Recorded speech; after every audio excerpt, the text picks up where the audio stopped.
So, so we are talking. I really want to thank you, first of all, for being here, Olivia, for the first ever Fearless Female Show. This is awesome. And Fearless Fridays. What a great thing to have you here. We have been on a journey together for a couple years. Oh, yes, we have. We definitely have. Cheers to that. And yes. Happy International Women's Day to you. International Women's Day. Happy International Women's Day. I want to celebrate and honor that I have totally been blessed by your friendship over these years. So thank you. Thank you. Thank you. Cheers. Likewise. It's totally reciprocated. And are you connecting with your gourd right now? Yes, this is my mate. Everybody that knows me knows that I drink mate. Like I start the morning with coffee and then I go on to yerba mate for the rest of the day. You're so South American. I love it. Maybe a little bit. So I, first of all, really felt called to start this show and kick it off on International Women's Day, because it is a powerful and beautiful day that we're celebrating women. We're celebrating not only what we've done as far as the history of us being in the workforce, but also what we've been able to do, which is balancing all the different aspects of our life. And this show is about, how do you have it all? How do you have the working life, the motherhood, the sisterhood, the girlfriend, the wife, all the things that we are constantly engaging on so many levels. And now we're also providers. Oh yeah. So we're working, we're bringing in our income, we're doing things. So in this show, it's really about diving into the tips, the strategies, the way that we as women need to stand up fearlessly for ourselves, believe in ourselves, and be the shero in our own lives in so many ways. And really, you can have it all. You can have the life, the business, the things that you want. So the reason I really am excited about having you on the show today is because you're so incredible. You are helping women know their worth across the world. I mean, can I just brag on you for a second? You have been, on CNN. You have been one of the most powerful speakers on teaching women around the world. You're flown around the world to teach women how to stand up for their worth, how to negotiate. So with that introduction, Miss Olivia Jaras, could you please let ladies know what it is you do? And I also would just kind of like to hear maybe what your journey was to get there, because I think as women, sometimes we think it's all easy. Sometimes we think we have this sense of FOMO, right? Because that comes into the conversation of worth. Oh, well, I'm not as good as her. I don't have this, or I don't have the perfect hair. Or I don't have that voice, or I don't have parents that lived in that country. Or we think that there's reasons that we're not good enough. And we think other people have the perfect path. So can you break down what it is you do and how you got there? Totally. And I thanks again for having me here. I want to echo exactly what you're saying, is that so many people just often think that, oh, well, they have a very different situation than I do. And I'm going to tell you a little bit about my inception story, which is actually kind of very, very humbling, to say the least. But first thing, I just wanted to echo something that you're saying, is that so many times as women, we just get stuck in our heads that, we have excuses for everything that we do. Like our family seems to be our excuse. And really, everything that I do and everything that I know you do is really about reframing that. Your family is not your excuse. They're the reason why you do things better, stronger, and harder. They're not your excuse. And that's something that I think today of all days is like super important to highlight. But I just got goosebumps with that. Yeah. But it's so true. I was talking with the women in our mastermind yesterday, and one of them was saying, well, I have 6 kids, and therefore people, when I try to go get hired, they tell me that, that they, for whatever reason, I think that they are not hiring me because of my children. I'm like, listen, if you're using your kids as your excuse, that's your fault. Because at the end of the day, they should be the reason why you work harder and better than anyone else, because it's your legacy. And those 6 kids are then going to have their own 6 kids. And when you're long gone, they're going to be talking about you. And what kind of legacy do you want to leave? And that is just so important in my life, because I've got, as you know, I've got 2 daughters, and it's really, it's something that really is for me, when I realized that was just a complete shift in mentality and realizing that, you know what, I can do absolutely anything that I want because they are my reason. They're not my excuse. Mm-hmm. So anything that I do, I'm going to do it much harder and better every single day than I did the day before. That's a powerful insight. And I'd like to come back to that. And if we have time, because I really want to go deeper on that. I think that's a beautiful thing, because that's, you know, it's who else would you be? Right. You don't have kids, so you work hard. Who else would you be? You have kids, so you work hard. Who else would you be? That question of, we as women, we limit ourselves because of the labels of what other people think we should be or shouldn't be. Right. It's the story we tell ourselves. Who else would you be? Absolutely. Right. So as far how as did you get to helping other women, and what is it that you help women with? So my team and I, we help women figure out their entire career life, whether that be because they're unemployed and they're trying to figure out how to get back into the workforce, land their dream job, their dream career, negotiate that raise that they deserve, or really kind of juggle the idea or really clarify the idea if they're trying to start their own company as well. So it's really career focused on women. Now, how did I start? But really, when we started salary coaching, it was primarily as far like negotiations and career overhauling, and it's evolved into this movement over the years. And this is, I guess, my inception story is really one that I don't often share, but I guess it's worth sharing because it's kind of really embarrassing. So I was in college. I went to Tufts University, which is in Boston. It's like a really good school, or so I thought. And I started my job after college. I was recently married right after college, I married Paul, my husband. You met him. And he adores you, by the way. I adore Paul. And he was in the Army, so he deployed to Iraq. And in the meantime, we were living in Fort Knox, or we were living in Louisville, Kentucky, and I took on a job, and I was super excited, starry-eyed. You know, when you're young and you get your like first couple of jobs, and you know things are going really well, and they were sending me to school to get my MBA. So I felt like, man, I'm landing this. Like, this is cool. Life is good. And then one day, 75% of the company was ushered into this office. And there's a stranger there standing with white little packets for every single one of us. And I'm like, oh, cool. They're going to give us a new project. And no, it was our layoff packages. Oh. This was in the midst of the Great Recession. And every single one of us got laid off right there, which was, I don't know if anybody listening to this has ever watched this or has been through this, but being laid off is one of the most humbling and humiliating experiences ever. Like having to collect your belongings in that brown box and being ushered by someone as if though you're some sort of criminal out of the building and having to give your tags away. Like, it was just humiliating. And what ensued thereafter, you know, at this point, Paul's deployed in Iraq, and I'm trying to find a job in the middle of the greatest recession that I've seen in my lifetime, was 1,231 job applications. You applied for 1,231 jobs. Uh-huh. Do you want to know how many callbacks I got? Yes. 5. Do you know how many job offers? No. 0. Some very scary statistical conversions. It's insane. Not even McDonald's was hiring me. Let's put it that way. Yeah, I mean, it was pretty sad. It was really, really sad. But I think the moment that I hit rock bottom was when I went, and this was the last time that I did this, I was collecting unemployment. And, you know, if any of you have ever collected an unemployment check, you know that you have to show your list of jobs that you've applied for along with your resume to the clerk before he can hand you a check. And I'm there, I'm feeling super miserable. I'm missing Paul terribly. And like, I feel like a complete failure, completely dejected by society because I want to contribute, but nobody wants me.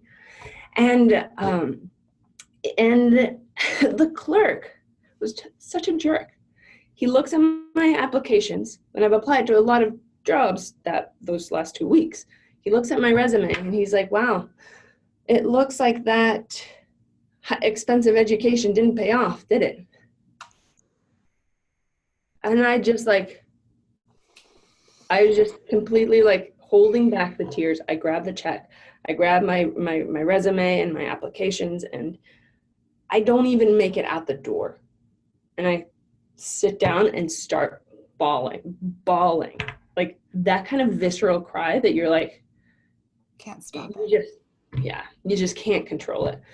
And I'm just feeling so dejected, so miserable. I'm like, what the heck have I done wrong? What did I do to deserve this?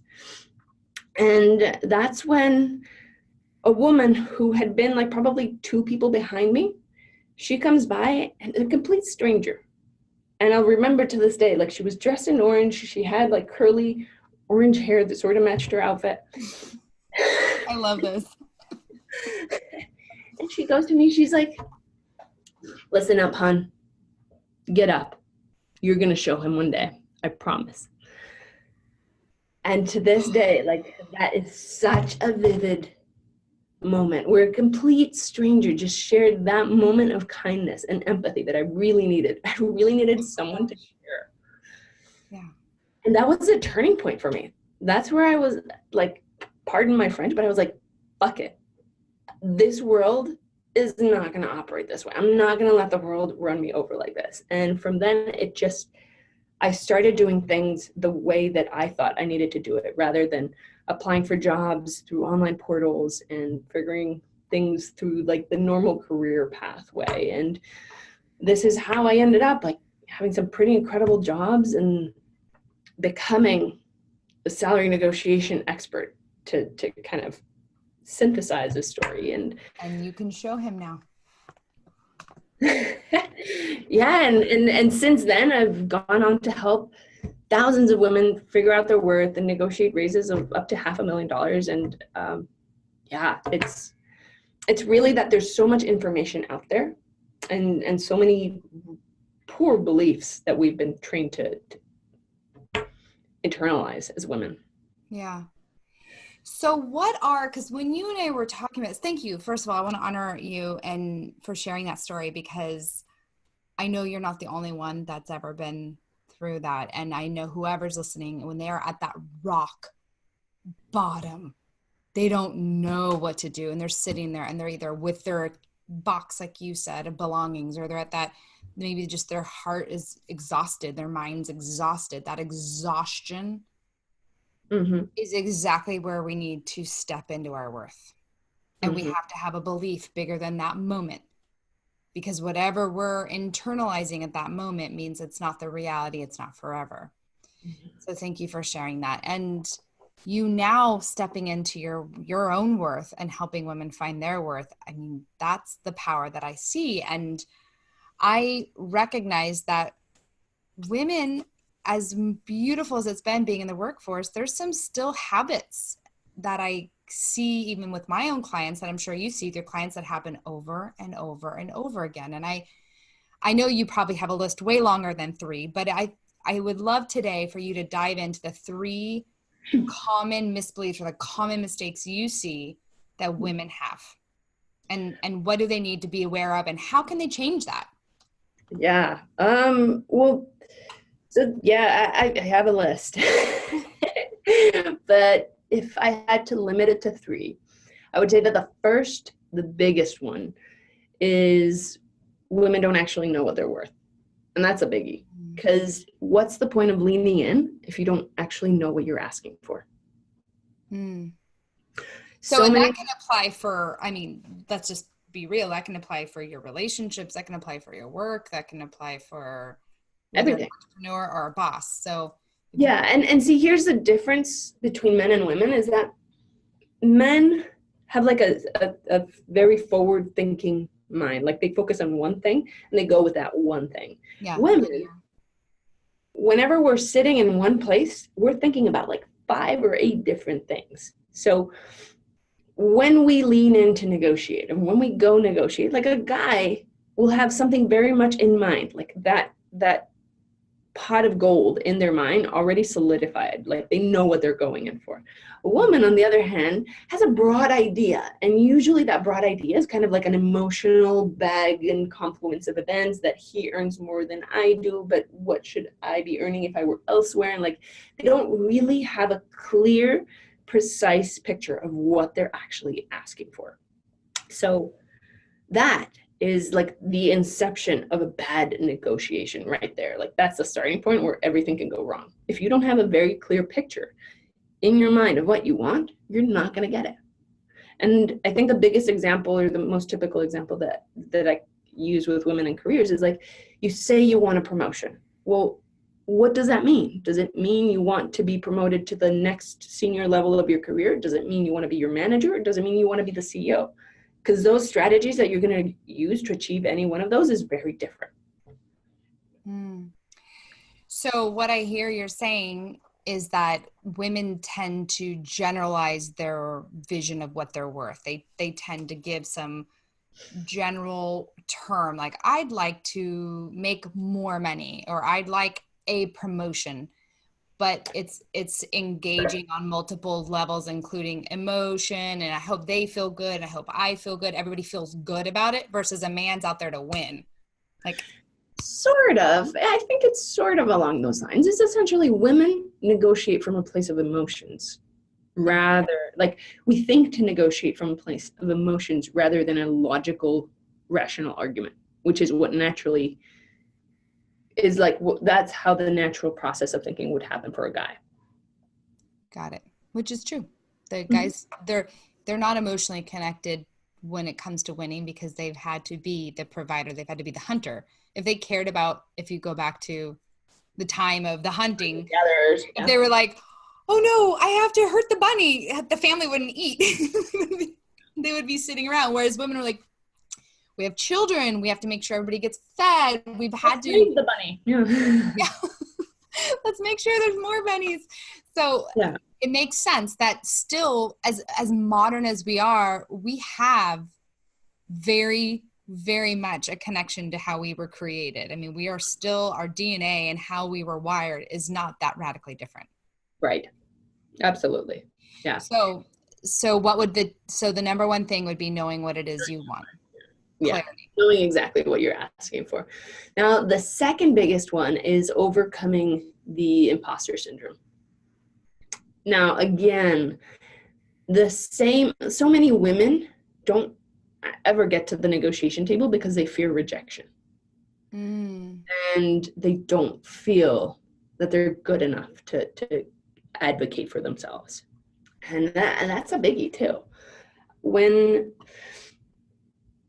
you realize, and then I guess this is kind of tied into the next point, which is we internalize that a good negotiator, the image that we have to internalize of a good negotiator. But essentially, when we're at the negotiation table, most of the time women won't actually get to negotiate because they don't feel that they're worth it, and they don't feel comfortable leaning in.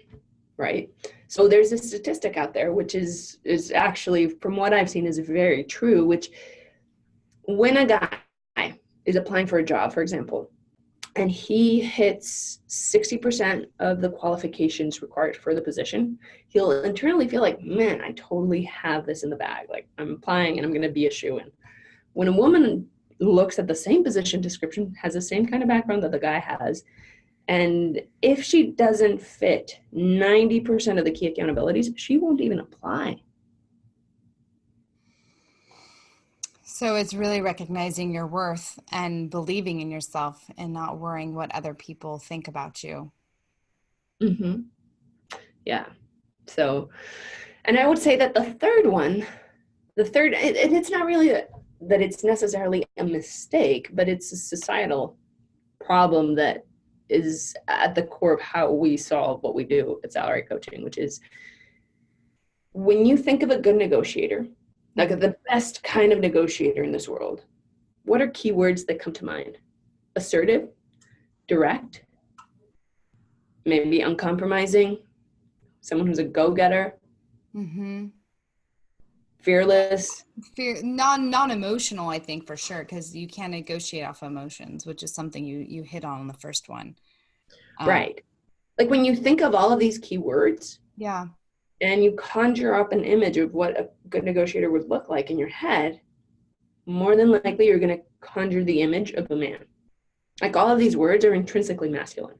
Or if I may, the word that we don't want to call women, because we assume that if you are those things, you're the B word.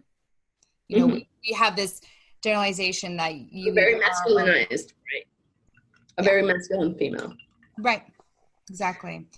And so, how do you coach them through that? See, but this is like the definition that society has given us of a good negotiator. And what we don't realize that as women, regardless of your gender affiliation, just by being born a female, you've got some tools that can help you achieve 10 times the results that a guy can get if you just change your internal definition of what a good negotiator is. Because think about it. Women were really good at empathizing, building trust, making sure that we are aware of our surroundings and understand where people are coming from, and engaging, creating supportive communities. So if you realize that you can be, like, in my world, the best negotiator, the person that always gets what they've ever wanted, and the perfect example for this situation, think of Oprah. She absolutely nails every single negotiation, every conversation, every person who's ever stepped on her stage gives her exactly the story that she wants, because she knows exactly how to get it. And she does it with tools that she was just born with. It's not something that you can go to business school or anywhere to actually get. Right. So that's really what we work with women, is help them figure out and understand the tools that they already have in order to get everything that they want. Absolutely. So when we talk about worth in women, do you ever give women tips or ways for them to kind of reconnect to that worth, like for them to start going, oh, yes, I am this, I am worthy, I can see my own worth now. I understand my worth better. As in, like, what tip would trigger you? Yeah, or if any, let's take taking those three situations that you had. So for each one of those things, let's give, if we can, the viewers a way to overcome those three mistakes. Like, how could they reassert their worth and know how to better negotiate or stand up for themselves? The first one is figure out exactly what you're asking for. So understand. Have a rational, and by that I mean, when you're crafting your argument to figure out what you're worth, is understand your contribution to their bottom line. And how can you craft your argument so that it makes sense in relation to their bottom line? So if I'm going to give you a raise, I need to understand exactly how it is that you're contributing more to the bottom line than I originally intended for you to do, or how your job position has changed in relation to where it was before. So being able to delineate exactly what has changed if you're asking for a raise, and tell how, like, be able to explain and elaborate on how your contribution to the bottom line has changed is fundamental. And then, sorry, am I cutting you off? Well, I was just going to say, on that note, there's a book that just came out and talks about how women rise. And there was a case study where a woman in the technology field, she was in the IT department, and she just naturally was the connector. People had problems all over her IT department. They would come to her and they would ask her questions, and she would help resource the answers. And the IT department was running really smoothly. And then she had her review, and her boss said, "You're not contributing enough. You're not pulling your weight on the team." And she was shocked, and she was so hurt. And then she realized afterwards, she worked with somebody who said, "Have you ever, on a weekly basis, let him know the resolution you provided?" He didn't know. He didn't know. And so when she said, I hear you, I'd like to offer you an understanding of how I feel I contribute. And that allowed her to get the raise. That allowed her to get what she wanted. But she assumed that he would just naturally know. Right. So I think going back to what you're saying is stating what we're worth, but it doesn't always have to be dollars to hours. Sometimes the worth can be, as you put, your contribution, your connection, your resourcefulness, the way that you might. Like, what's the ultimate value that you bring to the company? Right. And then for the imposter syndrome, everybody just tells, we live in a narrative, right? We live in our own story. As humans, we enjoy observing the world in narrative and our own life. Like, we're we've talked about this before, the hero's journey. Like, we are the hero in our own story. Absolutely. And when you understand this concept, you realize that you're either putting yourself to achieve things or you're telling yourself stories that bring you down. And the imposter syndrome is literally, it's just us telling ourselves a story that brings us down. So when you can kind of overcome that and understand that it's all just a story that you're telling yourself. And I know that sounds really crass and not at all. I was going to read a quote as you're going. There's a quote that from this morning, I was on a call and it said, whatever you vibrate and believe in your private mind is what will show up for you in your public life. Absolutely. And see, here's the other thing is like only 20% of what we're conveying is our verbal communication. Our bodies are always speaking. If you don't feel comfortable asking for something, maybe the other person won't realize overtly that you're uncomfortable, but they will sense it. They will they will feel internally that you're not comfortable. And when somebody doesn't feel comfortable with themselves, do you ever coach them through how to get more comfortable, or how do they start? Because to your point, if they just have it all in their head and they've never maybe stood in front of a mirror or talked through somebody, that they don't even catch their verbal cues. Right. See, that's the thing is like, it really comes down to helping them reframe their story, because their story is just how they've kept telling themselves that narrative throughout their lives. So as we were talking in the beginning, it's like when you think that your excuse are your kids, well, that's a very different story than if you think that you're actually going to be better because of your kids and because of who's back at home waiting for you. Mm-hmm. So you help them reframe the story in a way that works for them. Yeah. And that really reflects their truth. So if somebody's stuck feeling like, I don't know, I don't think this isn't for me, or I don't know that I can do this, or whatever is the I don't know, or I'm not sure, or anything that has that kind of unsolidified foundational I'm worthy, I am this, replacing that and flipping that, and then replaying the narrative, then reworking the narrative so that it feels right. And I think, though, it's always important before you actually replace a narrative to get to the core of the story. Like, all right, well, if this is making you uncomfortable, like, why is it? And is it important for the person that you want to become to tackle this narrative? Or do you really not like it because you want something different in your life? And this is something that we found a lot of the women who come to us with, like, I need to negotiate a raise, or I need to change careers. Like, they end up wanting to build their own business, much like ours. So this is how we've ended up branching into helping women start their own businesses as well. Because sometimes you really are not on the right track. Yeah. And you need to make sure that you are on the track that you're meant to be on. Absolutely. Absolutely. That's powerful. So maybe just asking yourself the question, what is it that I really want? I mean, because it sounds like number one, number two are really tied. Like, what is it I really want financially, emotionally?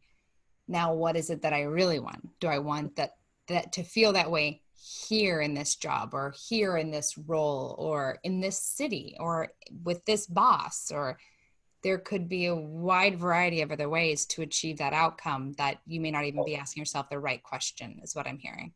Mm-hmm. Wow. Yeah. I didn't even think about that, but sometimes you're right. Sometimes our worthiness is just our inner soul saying, this isn't for you. There's something else. You can still achieve what you want if you know it really well, if you know your worth, but it might be in a different way. Right. Exactly. And thirdly, What was the third one that I was talking about? the application that people, that, what I remembered was that some women don't step into themselves. They don't believe that they could do it as well as the men.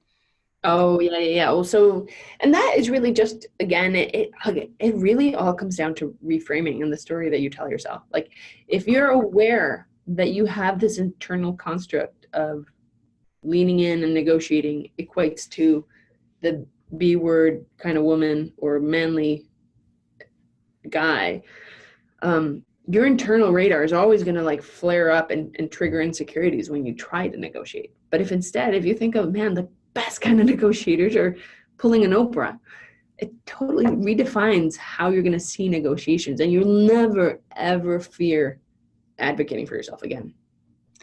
That's powerful, because when we shift around the identity of a negotiator, and what I always tell my clients are, the business landscape is more suited for female leaders than male leaders right now. And what's happened is because female leaders haven't advocated and we haven't defined the feminine edge to our businesses, men are leading business and branding movements that are really feminine traits. Connect with your why. That's not a male thing. Simon Sinek is a brilliant man, but that's a female energy. Yeah. Godin, build your tribe. Brilliant man. I've been on panels with him. That's a feminine thing. You said at the beginning, we build tribes. I mean, I could go on and on and on. So by not advocating for ourselves and not knowing our worth in business and life, we're allowing other men to reflect back to us our own powerful traits. Amen. Yeah, that's so true. And the best kind of leaders, as you advocate, are really leaders that emulate traits that are intrinsically female. So what a beautiful thing to empower women to say, you are worthy, your business needs you, your life needs you, and you don't need to be a man to be successful in business. Amen. Totally.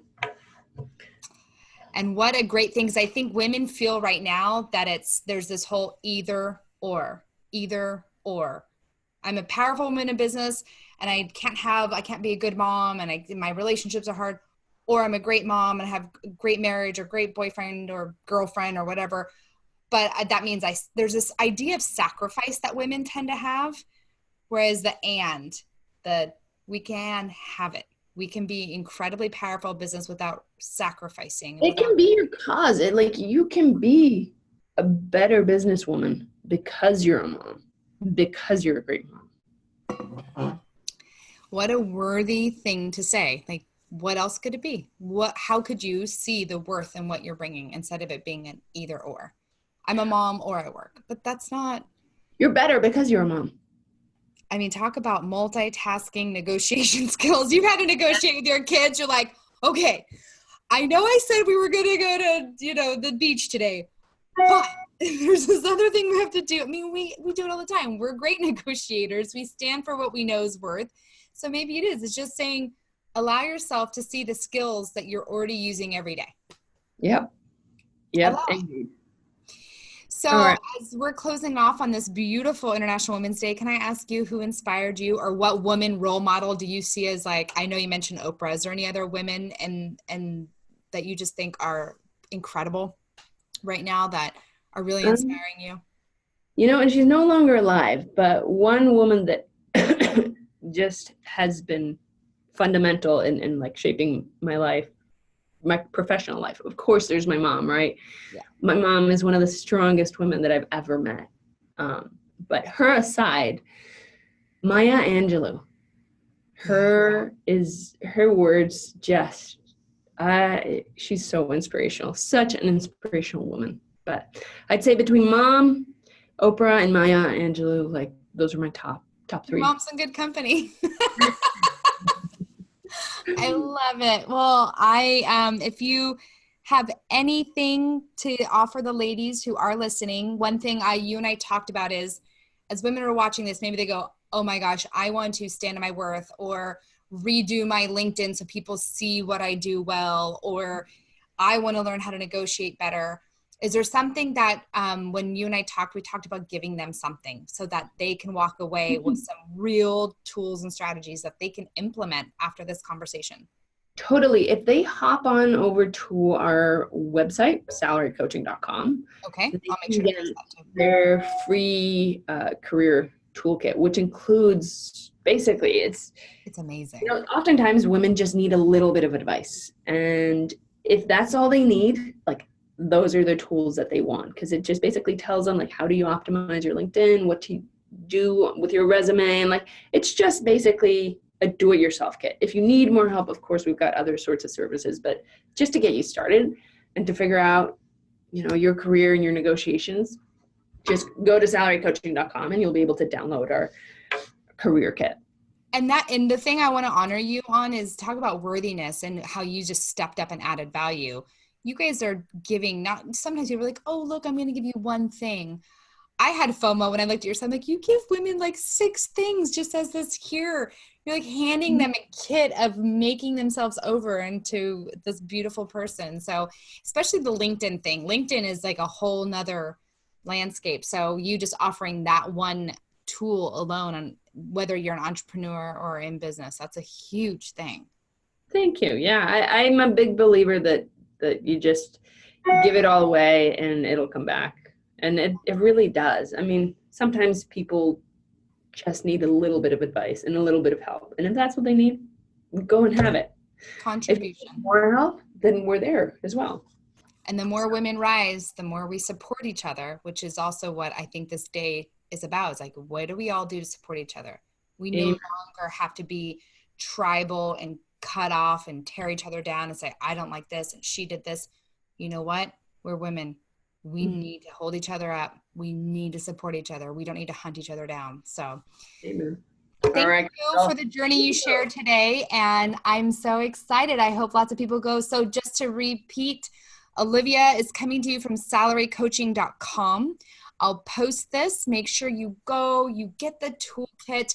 You can also go to fearlessfemaleacademy.com. There is a free masterclass there, really going into the 5 key things that you need in order to dive into your business and make it really thrive and get it all. So you have 2 takeaways today. Thank you. Freebies. I'm all about the freebies. All right, Crystal. Love you. Take care and have a good rest of your weekend. You too. Take care.